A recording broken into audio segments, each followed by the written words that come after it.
Hello, xin chào các bạn, mình là Phong. Thì video lần này mình sẽ giới thiệu cho các bạn một con máy khoan từ của hãng DCA với mã sản phẩm là AZZ250 nha các bạn. Thì như các bạn thấy thì đầu tiên đi kèm với máy thì có rất là nhiều phụ kiện kèm theo, như là một cái tay cầm, đây, cái cầm phụ và cái ống dẫn khí nha các bạn, đây, để cái ống dẫn nước giải nhiệt nha các bạn, và một cái bộ chỗ than đi kèm. Tiếp theo đó là một cái cờ lê 27 và 30 nha các bạn. Đây, cờ lê rất là xịn, bóng lón luôn nha các bạn. Và một cái dây dẫn nước giải nhiệt, dây dẫn nước nha các bạn. Bên cạnh đó là thì có catalog và phiếu hướng dẫn sử dụng catalog và phiếu bảo hành chính hãng của DCA nha các bạn. Và tiếp theo thì con máy của chúng ta như các bạn thấy thì nó khá là to và nó sử dụng khoan được đường kính tối đa là 250mm nha các bạn.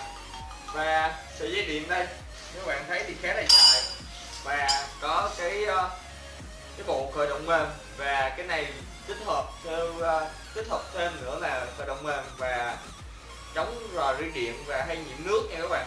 Đấy, rất là an toàn. Thì hãng DCA thì là hãng thương hiệu của Daewoo nha các bạn, và sử dụng dòng điện 220V với công suất lên tới 3800W nha các bạn, rất là mạnh. Và đây thì đây là cái bộ phận cần siết, đây lên xuống thôi nha các bạn, siết lên xuống để chúng ta điều chỉnh cái mũi chúng ta khoan. Và bên cạnh đó thì đây là cái thanh trụ thôi nha các bạn, và chân đế thì thì được làm bằng hợp kim nha các bạn. Đây, và thanh trụ được làm bằng hợp kim. Và đây là nút on off nguồn thôi nha các bạn, đây on off màu đỏ màu xanh on nguồn và cái điều chỉnh đây lên xuống. Tiếp theo thì đây có 4 con ốc để chúng ta khi khoan và cố định cái chân đế nha các bạn, để giúp cho con máy của chúng ta hoạt động trơn tru hơn, và có chân đế thì khoan vào thì nó an toàn hơn nha các bạn.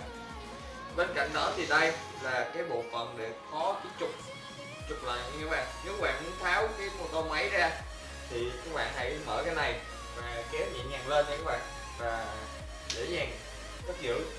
Bên cạnh đó thì cái phần tay cầm thì nó có thể siết hai bên, chúng ta có điều chỉnh hai bên luôn nha các bạn, rất là thuận tiện.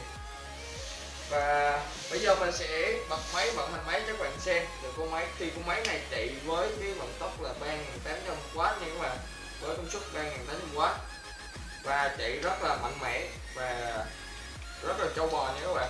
Của DCA giá thành thì cũng khá rẻ và được rất là nhiều nhà xưởng chuyên dùng nha các bạn, rất nhiều công trình chuyên dùng. Bây giờ mình sẽ bật máy chạy cho các bạn xem. Đây đang bật cái chế độ khởi động mềm nha các bạn. Đấy.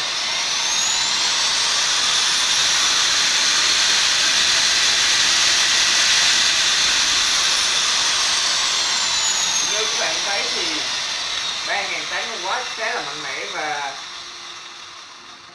động cơ chạy rất là trâu bò nha các bạn. Đấy, sử dụng rất là mạnh với cái mũi tối đa là 250mm. Thì nếu các bạn có muốn quan tâm hoặc muốn tìm hiểu thêm về cái sản phẩm này thì hãy liên hệ tới số điện thoại truy cập đường link website dưới phần video. Nếu các bạn thấy video mình hay, để lại một like, một subscribe để có động lực review những